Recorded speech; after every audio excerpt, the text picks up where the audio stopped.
안녕하세요. 잡시광입니다. 손흥민이 드디어 폭발하고 있습니다. 손흥민은 영국 번리의 터프 무어에서 열린 프리미어리그 4라운드 번리와의 원정 경기에서 해트트릭을 기록하며 팀의 5대2 대승과 리그 4경기 무패 행진에 앞장섰습니다. 번리전을 지배한 것은 단연 손흥민이었습니다. 자, 케인의 대체자는 바로 자신이라는 것을 증명해 보였습니다. 손흥민은 이날 전방에서 공을 지키거나 패스를 뿌리며 스트라이커 역할을 완벽히 소화했고 해트트릭까지 장렬하며 모처럼 골 감각을 발휘했습니다. 이 경기가 특별히 의미 있는 이유가 있습니다. 이날 경기로 손흥민은 명실상부 프리미어리그의 레전드가 됐기 때문입니다. 통산 106골을 기록하며 첼시 레전드 디디에 드록바를 넘어 전체 득점 30위로 올라섰습니다. 시즌 시작 전 포스테코글루 감독은 손흥민에게 주장 완장을 맡겼고 손흥민은 토트넘 창단 후 첫 비유럽인 캡틴이 됐습니다.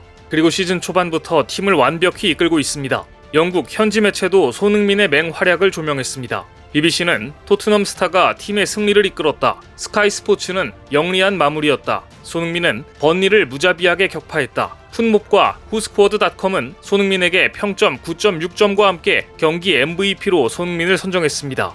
영국 현지에서는 번리전에 손흥민을 원톱으로 기용한 포스테코글루 감독의 용병술까지 극찬을 받고 있습니다.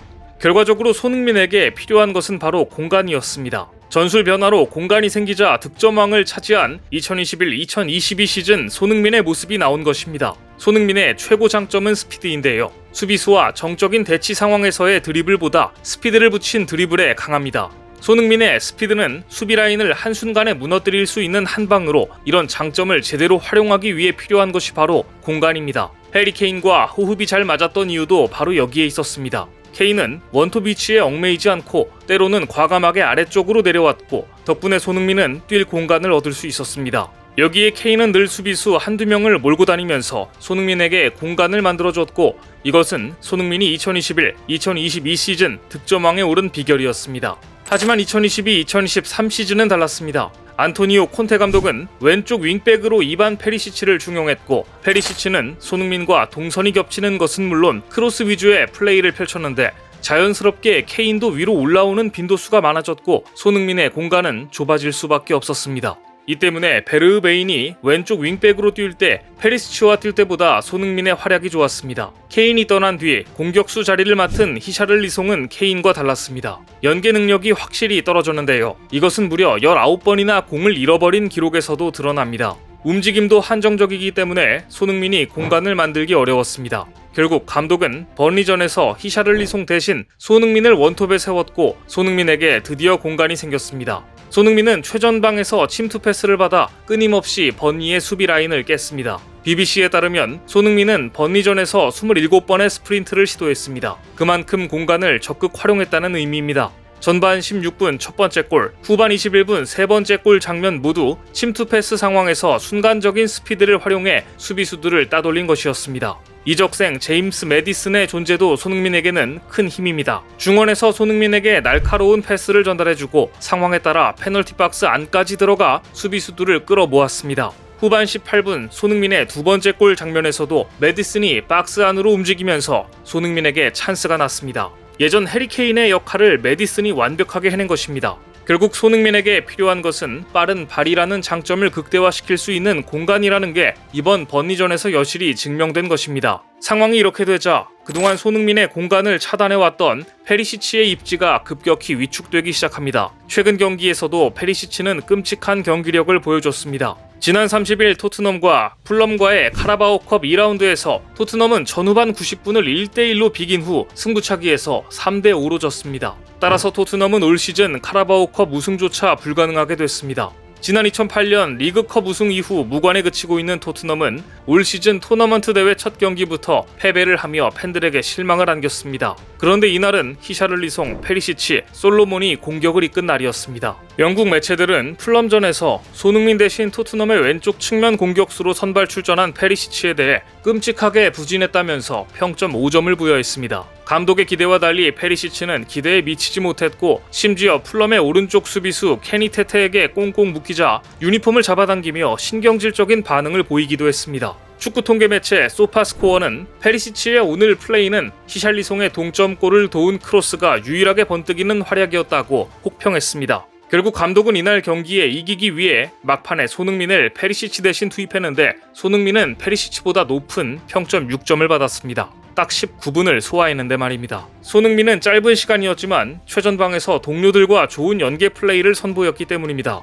이렇게 되자 최근 토트넘 팬들은 아직도 토트넘에 페리시치가 있었냐는 반응을 보였습니다. 페리시치는 지난 2022년 콘테 감독이 강력히 원해서 영입했지만 2022-2023 시즌 그의 퍼포먼스는 기대 이하였습니다. 측면 수비라는 본분을 망각하고 지나치게 공격에 가담해 탐욕을 부리는 장면이 자주 나왔고 강점으로 평가받던 크로스도 예전 같지 않았습니다. 오히려 수비 빈틈을 노출해 실점에 빌미를 제공한 적이 많았습니다. 그 사이에 안제 포스테코글루 감독이 선임됐고 이제 선수단 개편이 불가피한 시기를 맞았습니다. 그리고 결국 페리시치는 토트넘 방출 리스트에 올랐습니다. 이 때문에 얼마 전 공개된 페리시치의 출근 장면은 토트넘 팬들의 반발을 샀습니다. 페리시치가 아직도 우리 팀 선수인가? 크로아티아 간다더니 아직도 가지 않았다는 등 냉담한 반응을 보였습니다. 영국 매체 더선은 페리시치가 조만간 토트넘을 떠날 것으로 보인다. 토트넘은 페리시치 공백을 마크 쿠쿠렐라로 메울 예정이다. 토트넘과 첼시가 쿠쿠렐라 이적을 두고 협상하고 있다고 전하기도 했습니다. 전문가들의 반응도 일치했습니다. 영국의 풋볼 인사이더는 콘테 감독은 주 포메이션은 3-5-2였지만 포스테코글루 감독은 4-3-3을 선호하며 따라서 자연스럽게 수비 라인에서 변화가 있을 것이라고 전망했습니다. 그러면서 콘테 체제의 양쪽 윙백 2명의 교체를 촉구했습니다. 양쪽 윙백이란 바로 이반 페리시치와 페드로 포로를 가리킵니다. 전 아스톤 빌라 공격수 출신 가브리엘 아그본라호는 아예 직격탄을 날렸습니다. 페리시치와 포로는 방출과 마주하고 있다. 페리시치 같은 선수들은 포스테코글루 시스템에서 활약을 기대할 수 없다. 충분하지 않은 선수들이다. 콘테가 선호하는 포메이션에 맞추기 위해 페리시치와 포로가 영입된 것이다. 두 선수의 존재가 포스테코글루의 큰 걱정거리가 될 것이다. 특히 페리시치를 제거할 거라고 확신한다.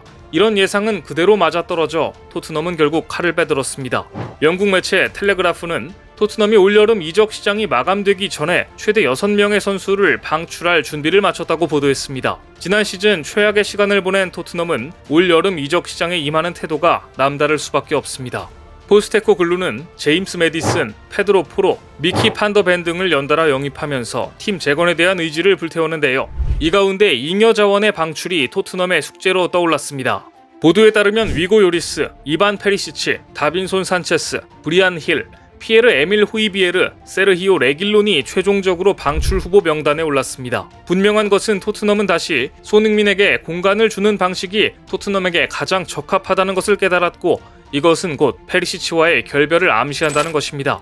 토트넘의 엔지 포스테코글루 감독은 번리와의 원정 경기에서 최전방의 선발로 낙점한 주장 손흥민이 해트트릭으로 승리를 이끌자 손흥민에 대해 이렇게 말했습니다. 오늘은 손흥민, 메디슨, 로메로가 증명하는 경기였다. 그들은 환상적인 선수이면서 팀 윤리의식도 보여준다. 손흥민은 중앙에서 뛰든 측면에서 뛰든 모든 특징을 갖고 있다. 그는 어떤 시스템에서도 플레이를 할 수 있다. 우리가 플레이하는 방식에서 그는 이상적인 선수다. 감독 역시 메디슨이 수비수를 끌고 다니면서 손흥민에게 공간을 열어주는 새로운 도우미로 활약하는 전략을 강하게 원하고 있다는 것을 언급했습니다. 이제 페리시치의 방출은 거의 기정사실화되고 있습니다. 지난 시즌 페리시치와의 궁합이 맞지 않아 힘든 경기를 치러야 했던 손흥민이 이번 시즌 자신의 재능을 마음껏 펼칠 수 있는 파트너를 만나길 기대해봅니다. 오늘 준비한 소식은 여기까지입니다. 댓글을 통한 여러분들의 많은 의견 기다리겠습니다. 시청해주셔서 감사합니다.